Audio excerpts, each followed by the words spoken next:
आज आपण पाहणार आहोत समाजातील विविधता. इयत्ता 6वीचा नागरिक शास्त्रातील हा दुसरा धडा आहे, समाजातील विविधता.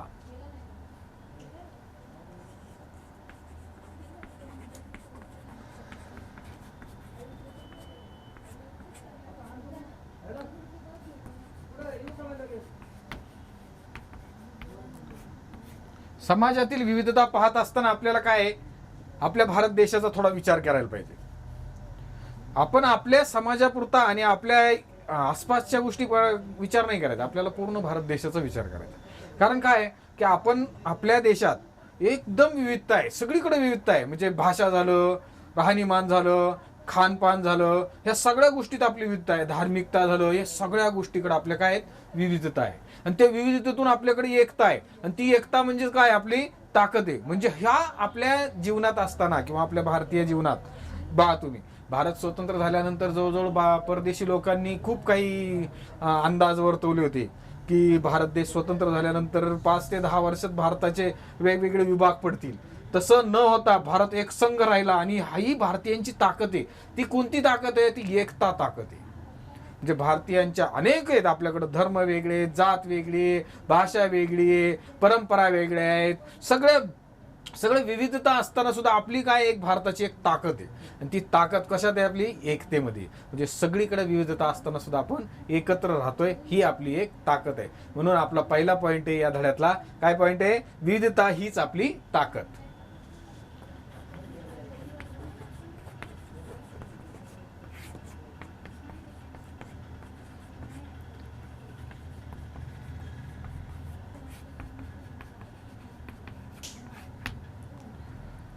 काय असतं, आपण एकत्र राहतो, आपलं कुटुंब एकत्र असतं. सध्या आपल्या बऱ्याच राहणीमानाच्या कल्पना बदलल्यात, संकल्पना बदलल्यात. काही विभाजित कुटुंब आहेत. पण आपल्या या भारतीय कुटुंबात असलेलं विविधता म्हणजे भरपूर विविधता आहे. आपण वेगवेगळं राहत असलो तरी आपण समाजाला जोडून राहतो. म्हणजे सहअस्तित्व आहे, एकमेकाच्या समूहाबरोबर राहतो आपण. समूहाबरोबर राहणं म्हणजे काय, सहअस्तित्व मान्य करणे किंवा सहअस्तित्वाने राहणं. म्हणजे आपण वेगवेगळ्या समूहात राहतो. वेगवेगळा समूह आहे, वेगवेगळे विभाग आहेत, वेगवेगळ्या विभागात वेगवेगळ्या समूहात गेले की आपण एकत्र येऊन राहतो. म्हणजे सगळीकडे विविधता असताना सुद्धा आपण काय करतो, एकत्र राहतो. ही आपली एक ताकद आहे. म्हणजे काय की विविध समुदायाच्या बरोबर राहणे म्हणजे सहअस्तित्व अनुभवणे होय. म्हणजे आपल्या या विविध समूहाबरोबर आपण राहतो. आणि समूहाबरोबर राहत असताना आपलं काही वेगळं अस्तित्व दाखवत नाही, आपण काय करत असतो, समाजाबरोबरच राहत असतो. आणि त्या समूहाबरोबर राहत असताना सहअस्तित्व आपलं अस्तित्व असतं, पण त्यांच्याबरोबरच आपलं अस्तित्व निर्माण करत असतो. म्हणजे आपल्याकडे सहअस्तित्व. आपल्याला कधी कधी गाळ्याला जागा येते पहा, सहअस्तित्व हा शब्द तिथं लक्षात ठेवा. म्हणजे समूहाबरोबर राहणे म्हणजे काय, सहअस्तित्व अनुभवणे. म्हणजे काय, आपण एकटे राहू शकत नाही, समाजात राहावं लागतं. आणि समाजात राहत असताना आपण एकमेकाच्या समूहात येतो आणि आपण आपलं वेगळेपण न दाखवता समूहाचंच आपण होऊन जातो. म्हणजे काय, समूहाबरोबर सहअस्तित्व अनुभवणे. म्हणजे ही काय एक आपली जीवन पद्धती आहे. आपली काय आहे, जीवन पद्धती. आणि त्याचा आपण आदर करायला शिकतो. म्हणजे एकमेकाचा त्याच्यात काय करतो, आदर करायला शिकतो. म्हणजे समूहात आपल्याला काय शिकायला भेटतं, म्हणजे समूहात राहणे, सहअस्तित्व म्हणतो आपण. सहअस्तित्व. समूहात काय शिकतो आपण, बऱ्याच गोष्टी शिकतो पहा.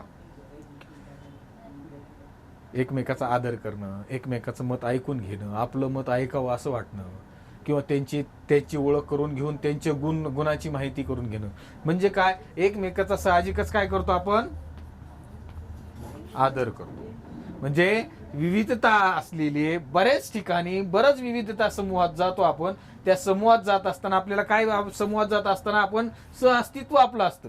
म्हणजे त्यांच्या बरोबरचं एक वेगळं अस्तित्व असतं आपलं. त्या अस्तित्वात असताना आपण काय शिकतो, एकमेकांचा आदर करायला शिकतो. आणि एकमेकांचा आदर केला की आपण काय करतो, सामाजिक एकोपामुळे आपलं नैसर्गिक आणि सामाजिक आपत्तीचा सामना करतो आपण. म्हणजे सहअस्तित्व असल्यामुळे काय होतं, आपली एक ताकद बनते. म्हणजे एखाद्या गोष्टीचा आपल्याला अडचण आली, प्रश्न आला, किंवा काही संकट आलं किंवा आपत्ती आली, तर काय होतंय, आपण एकट्याने जी काही आपत्ती किंवा प्रश्नाला सामोरे जातोय त्यापेक्षा जर आपण समूहाने त्या साम्य गेलं तर आपली ती नैसर्गिक आपत्ती, म्हणजे सामाजिक दृष्ट्या सांगतोय मी, वैयक्तिक नाही, सामाजिक दृष्टिकोनातून आलेली आपत्ती किंवा प्रश्न किंवा अडचणी आपण जर सामाजिक दृष्टिकोनातून एकत्र येऊन, म्हणजे वेगवेगळ्या धर्मातील असले एकत्र येऊन जर ती सोडवली की लगेच सोडते. म्हणजे आपण सामाजिक नैसर्गिक आपत्तीवर काय करू शकतो, मात करू शकतो. हे कशामुळं साध्य होतं, समूहामुळे. एक तर आदर आणि अडचणीवरून आपण मात करू शकतो. म्हणजे ती अडचण कशी असते, समाजावर आलेली नैसर्गिक असू शकते किंवा सामाजिक अडचण असू शकते. त्याच्यामुळे काय होतं, आपल्याला अडचणी दूर करण्यासाठी मदत मिळते. ती कशामुळं, विविधता हीच आपली ती एकता आहे. म्हणजे काय, एकता ही ताकद आहे. म्हणजे आपण विविध धर्माचे जातीचे आहेत, पण आपण ती विविध असलं तरी आपण एक संकट समयी, नैसर्गिक आपत्ती समयी एकत्र येतो. बराच वेळा तुम्ही पाहिलं असेल व्हिडिओमध्ये, तुमच्या यूट्यूबच्या व्हिडिओमध्ये, तुमच्या टी व्हीमध्ये, बातम्यामध्ये, न्यूजमध्ये काय पाहता तुम्ही, कधी कधी वेगवेगळ्या समाजात खूप वाद असतात, मतभेद असतात, पण जर का नैसर्गिक आपत्ती आली की एकमेकाला मदत करायला ते मागे पुढे पाहत नाहीत. म्हणजे काय, समाजातले वाद मतभेद हे संकट समयी, नैसर्गिक आपत्तीच्या समयी काय करतो, आपण बाजूला ठेवतो, एकमेकांना माणुसकीच्या नात्याने काय करतो, मदत करतो. हीच भारतीयांची काय आहे, एक ताकद आहे. कोणती ताकद, विविधता हीच आपली ताकद आहे. म्हणजे ती एकता, अशा प्रकारची विविधता ही एकता आपली एकत्र आले की ही एक ताकद बनते आणि तीच देशाची आपली ताकद आहे. दुसरी गोष्ट आहे, आपल्याला दुसरा मुद्दा आहे धर्मनिरपेक्ष तत्व. त्याच्यात आपल्याला विविधतेत एकता जाणवते. बघा, धर्मनिरपेक्ष तत्व आहे ना आपलं.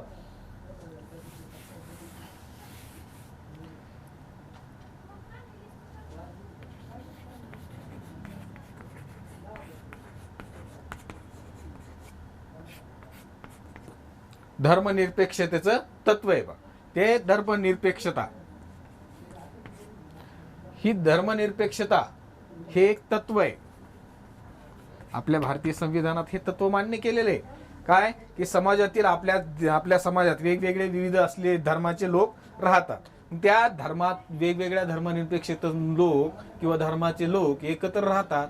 त्यांच्यासाठी कायद्याने आपल्याला काही संकेत पहिले परंपरा होत्या पहा की एकत्र राहणे, ह्या परंपरा होत्या. पण आता कायद्याने त्यांना धर्मनिरपेक्षतेचं नाव देऊन त्यांच्यावर कायद्याने काही एक देशासाठी एकजूट वाढवण्यासाठी हे काही नियम घातलेले आहेत.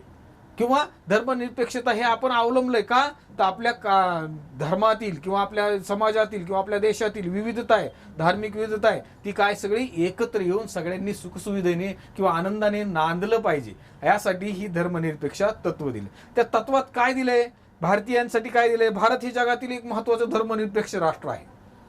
म्हणजे काय, धर्मनिरपेक्ष म्हणजे भारताने, आता त्याचं स्पष्टीकरण आपण पुढे पाहणार आहोत की भारताने नेमकं कोणतं तत्व काय अवलंबलं, त्याचा अर्थ काय हे आपल्याला पाहिजे. पहिलं त्यांचा विविधता, आपल्या भारतात भरपूर विविधता आहे, धार्मिक विविधता आहे, सामाजिक विविधता आहे. तर आपल्या भारत देशात भाषिक आणि धार्मिक विविधता मोठ्या प्रमाणावर आहे. आणि त्या मोठ्या प्रमाणात असलेली ही विविधता निकोपपणे जपण्यासाठी आपण धर्मनिरपेक्षतेचं तत्व स्वीकारलं आहे. म्हणजे काय की भाषिक विविधता आणि धार्मिक विविधता आहे. पहा, मगाशी सांगितलं तुम्हाला मी, भाषिक आणि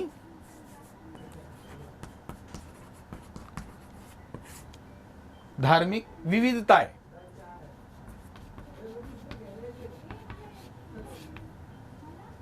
भाषिक आणि धार्मिक विविधता भारतामध्ये भरपूर आहे. ती साध्य करायची, विविधता निकोपपणे आपल्याला जपायची. म्हणजे विविधता आपल्याला काय करायचंय, ती तशीच राहून द्यायची. विविधता आहे, ज्याचा त्याचा धर्म ज्याचा त्याचा श्रेष्ठ आहे, ज्याची त्याची भाषा ज्याच्या त्याच्या जागेवर श्रेष्ठ आहे. पण ते दोन्ही धार्मिक विचाराचे प्रवाह, दोन्ही भाषिक विचाराचे प्रवाह काय केलं पाहिजे, एकत्र आले, सुखसुविधाने नांदले पाहिजे देशात. यासाठी ही धर्मनिरपेक्षता तत्व आपण अवलंबलंय. आता या धर्मनिरपेक्षताचे तत्वात पहिला तत्व पहा, काय सांगितले त्यांनी की आपण देशात राज्यसंस्थेने, आपल्या देशात राज्यसंस्थेने कोणत्याही एका धर्माचा पुरस्कार केलेला नाही. म्हणजे काय,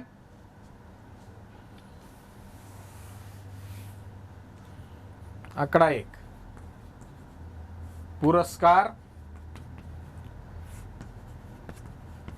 केला नाही. म्हणजे धर्माबाबत चाललाय आपला धर्म. आपल्या राष्ट्राने किंवा आपल्या शासन संस्थेने किंवा राज्य संस्थेने काय केलंय, पुरस्कार केलेला नाही. कशाचा, कोणत्याही धर्माचा पुरस्कार केला नाही. म्हणजे ऑथोराइज ह्या देशाचा हा धर्म आहे असं काही आपल्याकडे केलेलं नाही. दुसरा मुद्दा आहे, प्रत्येक व्यक्तीला आपापल्या किंवा आपल्या पसंतीच्या धर्माची उपासना करण्याचे स्वातंत्र्य आहे. म्हणजे धार्मिक स्वातंत्र्य आहे आपल्याकडे. काय आहे,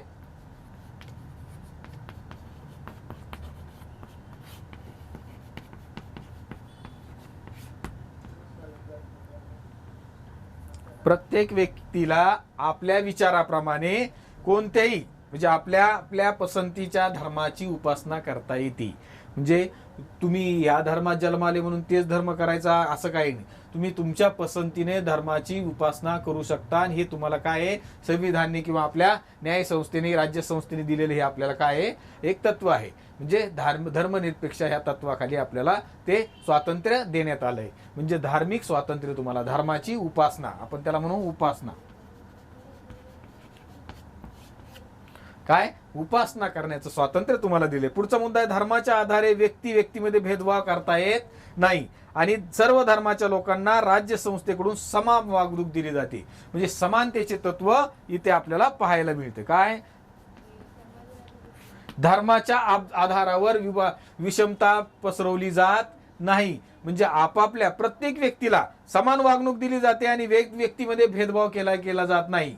म्हणजे कोणत्याही प्रकारची व्यक्ती नागरिक आहे त्यांना भेदभाव न करता त्यांना काय केलं जातं, समान वागणूक दिली जाते. धर्माच्या नावावर विषमता वागणूक दिली जात नाही. अशा प्रकारचे हे धर्मनिरपेक्ष तत्व आहे. त्यातला पुढचा मुद्दा आहे, आपल्याला शिक्षण, रोजगार, सरकारी नोकरी, संधी सर्वांना उपलब्ध करून दिल्या जातात. म्हणजे की त्यात धर्माच्या आधारे भेदभाव केला जात नाही. म्हणजे समानता आणि संधी ही तुम्हाला संविधानाने धर्माच्या आधारावर केलेली नाही. म्हणजे काय, समानता तुम्हाला ठेवली, सर्व धर्म समभाव आपण म्हणतो ना तसं. आणि दुसरी गोष्ट, नोकरी, सरकारी कामात काही काम असेल किंवा संधी असेल कोणती, तर तिथं धर्माच्या नावावर भेदभाव केला जात नाही. भेदभाव केला जात नाही. आणि पाचवा आहे, धार्मिक आणि भाषिक अल्पसंख्याक संरक्षण करण्यासाठी संविधानामध्ये विशेष काय केलेले, त्यांनी तरतुदी केल्या आहेत. म्हणजे एखाद्या कमी किंवा आपण म्हणतो त्याला कमी संख्या असेल किंवा काही धर्म असेल की त्यांची संख्या कमी आहे, त्यांच्यावर अन्याय होऊ शकतो, त्यासाठी त्यांचं संरक्षण करण्यासाठी शासनाने काय केलंय की त्यांचं एक संरक्षण करण्यासाठी वेगवेगळ्या तरतुदी करून ठेवल्या. म्हणजे त्यांच्यावर अन्याय होणार नाही किंवा त्यांचं शोषण होणार नाही. अशा प्रकारचे धर्मनिरपेक्ष तत्व आपल्या भारतीय राज्यसंस्थेने निर्माण केलेलं आहे. त्यामुळे आपल्याकडे काय सारखं कशात होतं, धर्म जरी वेगळा असला, धार्मिक प्रवाह जरी वेगळे असतील, विचार प्रवाह जरी वेगळा असला, तरी समाजातील विविधता हीच आपली काय आहे, ताकद आहे. आणि त्या ताकदीचं पहिलं तत्व कोणतं, धर्मनिरपेक्षता. याच्यावर आधारित आपला हा ताकद अवलंबून आहे. त्यामुळे सर्व धर्माच्या लोकांनी एकत्र येऊन आपली भारतीयांची ताकद वाढवली पाहिजे असं आम्हाला सांगायचंय. म्हणजे लक्षात आलं मुलांनो, काय होतंय की धर्माच्या नावाखाली भेदभाव करणं हे काय आहे, देशासाठी धोकादायक असतं. त्यामुळं आपण ती भावना काय करायची, कोणती भावना जपायची आपल्याला, की धर्मनिरपेक्षतेचं तत्व आपल्याला अवलंबन करून एकमेकाच्या धर्माचा आपल्याला काय करायचा, आदर करायचा आहे. तसं राष्ट्राने केलंय की आपल्या संविधानात धार्मिकता कोणते कोणते नियम केले, कोणत्याही धर्माचा पुरस्कार नाही केला. म्हणजे सर्व धर्म समभाव, म्हणजे धार्मिक स्वातंत्र्य केले. तुम्ही कोणत्याही धर्माची उपासना करू शकता, हे तुम्हाला राष्ट्राने स्वातंत्र्य दिले. त्यानंतर सर्व समान आहेत, राष्ट्रासाठी सर्व धर्म सर्व समान आहेत आणि कोणताही भेदभाव केला जात नाही. अशा प्रकारची शिकवण धर्मनिरपेक्ष तत्वानुसार आपल्याला पाहायला मिळते. आता त्यानंतरचा मुद्दा आहे आपला, आपल्या जडणघडणीत समाजाचा सहभाग.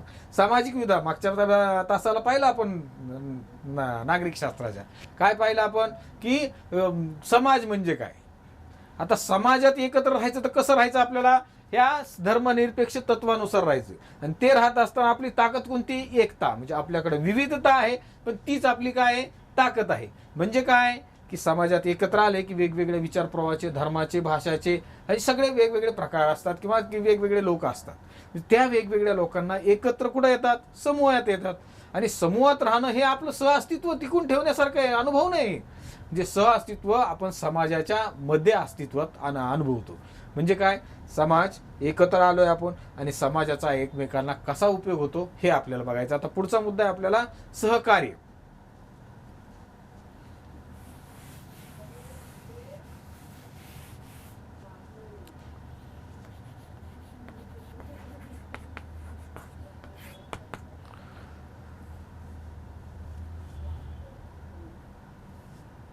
समाज हा एकमेकाच्या सहकार्यावर आधारलेला असतो. काय, समाज हा एकमेकाच्या सहकार्यावर आधारलेला असतो. कशावर आधारलेला आहे, सहकार्यावर.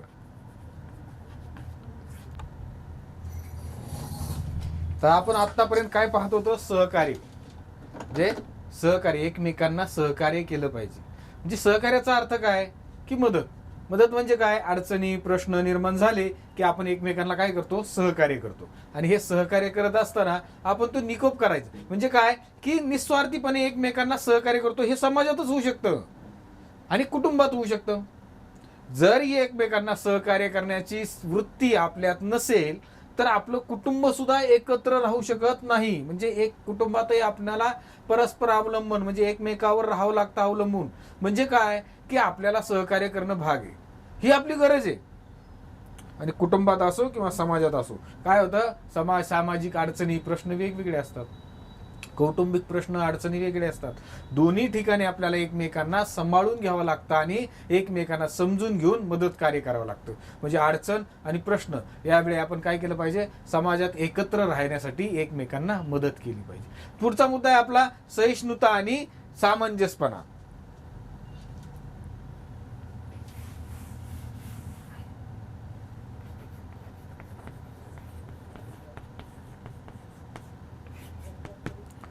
सहिष्णुता आणि सामंजस्यपणा.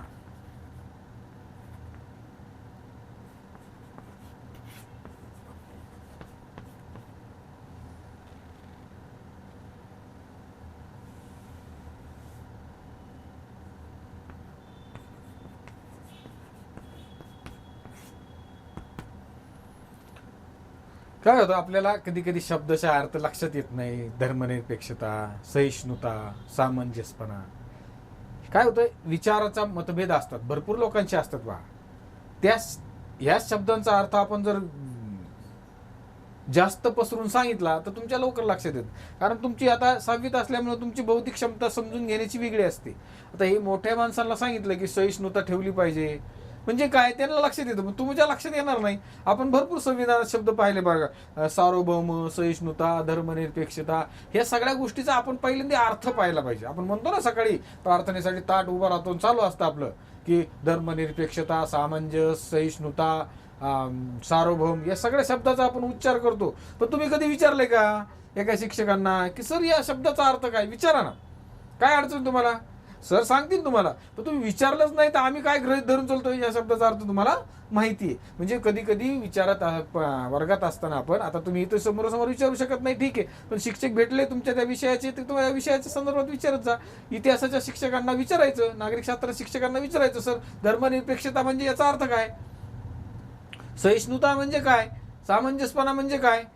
सार्वभौम म्हणजे काय? अशा सगळ्या गोष्टीचा आपल्याला अर्थ लक्षात घेतला पाहिजे. आणि तो लक्षात आला की आपल्याला सर्व गोष्टी लक्षात यायला वेळ लागत नाही. म्हणून आपण पहिल्यांदा पाहिले की आपल्याला समाजातील विविधता आहे. विविधता ही एक आपली ताकद आहे आणि ती एकता, विविधतेतील एकता ही आपली ताकद आहे. आणि त्यातूनच आपण काय पाहिलं? पहिल्यांदा सहकार्य पाहिलं, धर्मनिरपेक्षता पाहिलं, आता सहिष्णुता पाहिजे. सहिष्णुता म्हणजे काय? की आपल्या बरोबर समाजात विविधता आहे. जात, धर्म, वर्ण, परंपरा, या सगळ्या वेगवेगळ्या आहेत. पण त्यात आपल्याच बरोबर असलेल्या, आपल्या समूहात असलेल्या लोकांबरोबर आपले मतभेद बी असतात. त्या मतभेदामुळे आपले भरपूर संघर्ष असतात, है ना. आपल्या वर्गात आहे कधी 5वीला झालेले भांडणं आपण 10वीपर्यंत धरून चलतो आणि फार मोठं कॉलेजला गेल्यावर लक्षात येतं आपलं किरकोळ कारण भांडण झालं, एक आपण चांगला मित्र गमावला. म्हणजे ह्या गोष्टी का सांगतोय मी तुम्हाला? की किरकोळ गोष्ट असते, मतभेद, संघर्ष हे किरकोळ गोष्ट असतं. त्यामुळं वाद होणं हे साहजिक आहे, पण तो वाद जास्त काळ टिकवणं आणि मतभेद टिकून ठेवणं ही गोष्ट चांगली नाही. त्यासाठी काय केलं पाहिजे? आपण दुसऱ्याला समजून घेतलं पाहिजे. म्हणजे त्याचं बरोबर असतं आणि आपलं पण बरोबर असतं, त्याचं मत पण सत्य असतं, आपलं मत पण सत्य असतं, पण त्या सत्य सांगण्याच्या गोष्टी वेगवेगळ्या असतात किंवा मार्ग वेगवेगळे असतील, प्रवाह वेगवेगळा असतो. त्यामुळे काय होतं? दुसऱ्याचं बरोबर आहे हे सांगणं किंवा दुसऱ्याचं बरोबर आहे हे मान्य करणं आणि आपलं पण बरोबर आहे आणि दुसऱ्याचं पण बरोबर आहे हे जर ज्यावेळेस कळतं त्यावेळेस तुमच्या सहिष्णुता आली असल्याला आपल्याला लक्षात येईल. म्हणजे आपलं बरोबर आहेच पण त्याचं पण चुकीचं नाही, ह्या ज्यावेळेस आपल्याला कळतं त्यावेळेस समूहात राहायची आपली पात्रता चांगली होते, वाढते आणि आपण सहिष्णुता आपल्या मनात आहे असं वाढतं. म्हणजे काय? की एखाद्याबद्दल कधी कधी बघा आपल्यात खूप गुण दोष भरपूर असतात. विद्यार्थी मित्रांनो, काय होतं? आपण वर्गात असताना एखाद्याला मारतो, सरांकडे जातो आणि सरांकडे गेलं की परत आपणच त्याला मारायला बार बसवतो, त्याच्यात आनंद होतो. ही गोष्ट, अशा गोष्टी आपल्या वर्गात होत असतात, ते लहानपणी होतच असतात, ते होणारच, त्याच्यात काय नाही. पण त्यातून वाद निर्माण होणं आणि संघर्ष मनात ठेवणं ही चुकीची गोष्ट आहे. म्हणजे तो चुकीचा आहे आणि मी बरोबर आहे अशी भावना लक्षात ठेवणं चुकीचं आहे. त्यामुळे काय केलं पाहिजे, आपण सतत आपण काय केलं पाहिजे, सहिष्णुता हा एक विचार गुण आपल्यात अवलंबून केला पाहिजे, स्मरणात ठेवला पाहिजे. काय सहिष्णुता म्हणजे की दुसराही बरोबर असू शकतो, त्याची विचारसरणी चांगली आहे, त्याचाही विचार बरोबर आहेत, आपले विचार बरोबर आहेत, पण तो चुकीचा नाहीये. आपले विचार बरोबर पण तो पण चुकीचा नाही. त्याच्या मानाने जर आपण त्याच्या जागी राहून विचार केला तर आपणही त्यावेळेसच्या विचार मंथन होऊन आपण विचार प्रणाली बदलू शकतो. म्हणजे सामंजस्यपणा, सहिष्णुता. एखाद्या बघा काही कारण कसं असतं, मतभेद असतात किंवा काही राग असतो आणि पूर्वग्रह दूषित असतात काही. म्हणजे मनातील मतभेद, राग, पूर्वग्रह, दूषितपणा हे ठेवून जर आपण वर्तणूक ठेवली समाजात किंवा इतर ठिकाणी कुटुंबात, तर ते आपल्याला एकत्र राहता येत नाही. समूहाने राहायचं असेल तर आपल्याला ह्या गोष्टी करता कामा नाही. राग, लोभ ह्या सगळ्याचा त्याग करून आपण समाजात राहतो, सहअस्तित्व असतं तिथं. कुटुंबात असो, समाजात असो, आपण एकत्र राहतो, एकमेकाला सहकार्य करतो. एक समाजात असताना धर्म वेगवेगळे असतात, धर्मनिरपेक्षतेनं वागतो, त्यात आपण विचारात सुद्धा भांडणं आले नाही पाहिजे. म्हणजे पहिल्यांदा काय पाहिलं, एकमेकात मदत करा, धर्मनिरपेक्ष, धर्मातून वाद घालायचा नाही. आणि तिसरी गोष्ट आपल्याला समंजस, म्हणजे विचार वेगळे असू शकतात, एकमेकाचे मतं वेगळे असू शकतात, त्यामुळे राग धरून संघर्ष चालू ठेवणं हे योग्य नाही, ते आपल्या देशाच्या हिताचं नाहीये. त्यामुळे काय केलं पाहिजे, सहिष्णुता असं वागलं पाहिजे, सहिष्णुतेने वागलं पाहिजे. म्हणजे काय की दुसराही बरोबर आहे, त्याचंही बरोबर आहे, आपलंही बरोबर आहे, फक्त आपल्या सांगण्याचा मार्ग वेगळा आहे किंवा त्यांचा दृष्टिकोन वेगळा आहे, माझा दृष्टिकोन वेगळा आहे, पण मत दोघांचं बरोबर आहे, याला सहिष्णुता म्हणायचं. दुसरी गोष्ट आपल्याला सामंजस्यपणा. पूर्वग्रह दूषित ठेवून आपण एखादी गोष्ट करायची म्हणजे काय, पूर्वग्रह दूषित ह्या शब्दाचा अर्थ तुम्हाला मागच्या वेळेस सांगितलं मी इतिहासाच्या तासाला आहे ना. पूर्वग्रह दूषित राहणे म्हणजे काय की, आता तुम्हाला सगळं परत एकदा सांगतो. पूर्वग्रह दूषित म्हणजे आपण एखाद्या गोष्टीत, आपण लहानपणी आपली 5वीला असताना एखाद्या विद्यार्थ्यांसंग, मित्रासंग भांडणं झाली आणि आपल्या मनात त्यांनी मला मारलं होतं हे भावना मनात राहिली. ती 6वीला आल्यानंतर ज्यावेळेस तो त्याच्यासंग आपली भांडणं झाली, तो निघून गेला दुसऱ्या शाळेत, परत तो 6वीला आपल्या शाळेत आला, तर माझ्या मनात तीच भावना ठेवणं म्हणजे काय, कोणती भावना, रागाची, यांनी मला मारलं होतं किंवा आपले भांडणं झालीत ही भावना. पण त्याचा स्वभाव कदाचित बदलला असेल, तो चांगला सामंजस्य असेल, आपणही सामंजस्य होऊन, म्हणजे एखाद्याबद्दलचा पूर्वग्रह, हार, ह्याच्याबद्दल आपल्या मनात राग आहे ना, हो आपल्याला नकोच. अशा प्रकारची जी पूर्वग्रह, म्हणजे अगोदरच त्याच्याबद्दल ग्रह करून ठेवायचा आणि तशीच वर्तणूक त्याला द्यायची, त्याच्यामुळे काय होतं, सामंजस्यपणा आपल्यात राहत नाही. कधी कधी द्वेष असतो बघा, एखाद्याचं मनात काही नसतं आपल्यात मनात, पण एकाचा त्याचा आपल्याला कधीतरी राग येऊन जातो. एखादी गोष्ट, एखाद्याच्या आनंदाची गोष्ट एखाद्या मित्राच्या बाबत किंवा आपल्या शेजारच्या बाबत घडली, खूप आनंद झाला शेजारच्याला, कदाचित आपल्याला दुःख होतो. हा झाला मनात असलेला द्वेष, सामंजस्यपणा नाही. एखाद्या शेजारच्यानी मोठा टीव्ही घेतला तर आपल्याला थोडं वाईट वाटतं, त्याला लय आनंद झाला की आपल्याला वाईट वाटतं, त्याला दुःख झालं की आपल्याला खूप आनंद होतो. अशा प्रकारचे स्वभाव लोकांचे असतात, मतभेद असतात, मनभेद असतात, असे स्वभाव असतात, ते स्वभाव ठेवायचे नाही. त्यामुळे काय होतं, आपल्याला या समाजात राहायचं असतं, सहअस्तित्व टिकून ठेवायचं असतं, त्यासाठी राग, द्वेष, असा द्वेष ठेवता कामा नाही. एकमेकांशी सहिष्णुतेने वागलं पाहिजे, सामंजस्याने वागलं पाहिजे. म्हणजे त्याचा आनंद हा आपला आनंद, आपल्याला नकळत आनंद झाला त्याला पाहिजे, त्याला आनंद झाला की आपल्याला नकळत आनंद झाला पाहिजे, त्याला दुःख झालं की आपल्याला नकळत दुःख झालं पाहिजे. हे काय एक परंपरा आहे, आपल्या स्वभावाची वृत्ती आहे. ती वृत्ती आपली जागृत झाली आणि ती चांगल्या पद्धतीने, चांगल्या मार्गाने चालली की आपण ही सहिष्णुता आणि सामंजस्यपणा टिकून ठेवतो असं आपल्याला वाटतं. म्हणजे काही पहिल्यांदा कसं होतं, एकमेका सामंजस्याने राहा असं सांगावं लागायचं, पण पहिल्या काही परंपरा आहेत पहा, अजूनही काही परंपरा चालू आहे. म्हणजे एखाद्याच्या घरात दुःख झालं तर आपण त्याच्या शेजारून जाताना कसं दुःखात असल्यासारखंच दाखवतो ना. म्हणजे काय की ह्या सगळ्या गोष्टी आपल्याला सहिष्णुतेने कळतात, की आपल्याला एक जाणीव होती की नाही समोर दुःख आहे ना, थांबा. म्हणजे आपल्या मनात अचानक ती भावना निर्माण होते. म्हणजे ही सहिष्णुता एक फिलिंग आहे, ती फिलिंग आपल्याला आली पाहिजे. म्हणजे एकमेकाचं बरोबर आहे, समोरच्याचं बरोबर आहे, माझं बरोबर आहे. तो चुकीचा नाही, माझं बरोबर आहे म्हणजे तो चुकीचा नाही, अशा प्रकारची भावना आपल्याला निर्माण झाली पाहिजे. सामंजस्य बनायला राहिलं पाहिजे. समाजात राहायचं म्हणजे काय, आपल्याला समाजात विविधता आहे, मतभेद आहे, मतात सुद्धा विविधता आहे. आपल्याला जशी भाषा विविधता आहे तशी आपल्या स्वतः माझा स्वभाव वेगळा, दुसरा स्वभाव वेगळा. त्याच्यामुळे काय होतं, आपण द्वेष ठेवता कामा नाही. त्यामुळं सामंजस्यपणा आपल्यात ठेवला पाहिजे. आणि दुसरी शेवटची गोष्ट आहे, आपल्याला समाजात राहताना वेगवेगळ्या भूमिका पार पाडाव्या लागतात. आता तुम्ही लहान आहे, लहान असल्यामुळं काय होतं, तुम्हाला अनेक भूमिका पार पाडाव्या लागतात.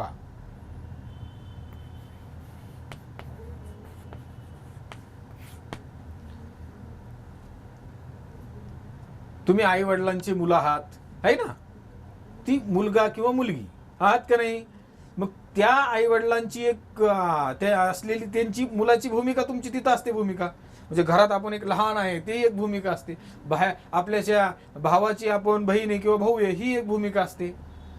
आपण वर्गात गेलो की आपण वर्गातला मित्रमंडळीतल्या मित्रांची भूमिका आपली निभावावी लागते. म्हणजे एकमेकाचा आपण मित्र आहे, मित्राची म्हणजे आपण घरात असताना एक मुलगा किंवा मुलगी, तुम्ही मुलगा असेल मुलगी असेल, त्या भूमिका असते ती लाडकी मुलगी लाडका मुलगा, अशी एक भूमिका बजावावी लागते. तुम्ही आले की घरात कसं प्रसन्न वातावरण होतं, ती एक तुमची भूमिका असते. ती घरात आनंद निर्माण करणारी छोटी छोटी मुलं, आता तुम्ही 6वीला आहे, तुम्ही घरात गेले की बघा कसं प्रसन्न वातावरण निर्माण होतं. का, ती तुमची भूमिका आहे, ती घरात असलेली तुमची भूमिका. बाहेर आले की तुम्ही काय होतं, समाजाचा एक घटक असता. लहान मुलगाकडून तुमच्याकडे पाहिलं जातं, तुमचे उद्याचे नागरिक म्हणून तुमच्याकडे पाहिलं तर एक तुमची भूमिका. भावाची बहीण किंवा बहिणीचा भाऊ आहे तुम्ही, ती एक भूमिका आहे. समाजात शाळेत गेला की तुम्ही मित्र आहेत, ती मित्राची भूमिका पार पाडावी लागते. म्हणजे अशा वेगवेगळ्या भूमिका तुम्हाला पार पाडाव्याच लागतात. म्हणजे काय, तर तुम्हाला वेगवेगळ्या बालमित्राचं आहे, स्वच्छता दूत आहे, म्हणजे कुठं कुठं सहलीला गेले की तिथं घाण दिसले की तुम्ही काय करता, सगळेजण एकत्र येऊन ती स्वच्छता करता, झाले स्वच्छता दूत. तिथं ती भूमिका पार पाडावी लागते. देशाविषयी काय पिक्चर किंवा फिल्म पाहताना आपल्या मनात नकळत जाणीव जागृती येते, मी देशासाठी काहीतरी करणार. म्हणजे ती एक तुम्ही भूमिका पार पाडता की एक माझ्या मनात देशासाठी अभिमान आहे, अशा प्रकारची भूमिका पार पाडू शकता. म्हणजे भाऊ बहीण मुलगा मित्र सवंगडी आणि देशाचा नागरिक, पुढील होणाऱ्या भावी नागरिक, अशा सगळ्या भूमिका तुम्हाला पार पाडाव्या लागतात. म्हणजे सगळ्यात कधी कधी तुम्ही खेळाडू, म्हणजे एक खेळ असताना खेळाडूची भूमिका पार पडता. एखाद्याला संकट आले की तिथं आपण सहकार्य करून त्यांची ती संरक्षण करणाऱ्याची भूमिका पार पाडत असतो. एखाद्याला गरज असते तर गरजवंताची भूमिका पार पाडत असतो. म्हणजे आपली प्रत्येक वेळेस भूमिका बदलत असते. म्हणजे समाजात राहताना आपण विविधता, आपल्या समाजात भरपूर आहे. भाषेवरून विविधता आहे, परंपरेवरून विविधता आहे, धर्मावरून विविधता आहे, मतभेद आहेत सगळ्यांचे, मतभेदावरून आपल्याला विविधता दिसते, सहकार्यानं विविधता दिसते. सगळं वेगवेगळं आहे आपल्याकडे. धर्म, जात, वेशभूषा, आहार, भाषा, या सगळ्या वेगवेगळ्या असतो. आणि सुद्धा सगळीकडे भारतात विविधता असताना सुद्धा आपण काय करतो, एकजुटीने राहतोय. ही विविधताच आपली एक ताकद आहे, असं या धड्यातून आपल्याला सांगता येईल. धडा संपला. आता या जो स्वाध्याय, आपल्याला स्वाध्याय पूर्ण लिहून काढा. कारण काय होतं, धडा समजला. आता तुम्हाला सांगतो मी, असं स्पष्टीकरण देतोय पण हे सगळं धड्यातलं सांगतोय.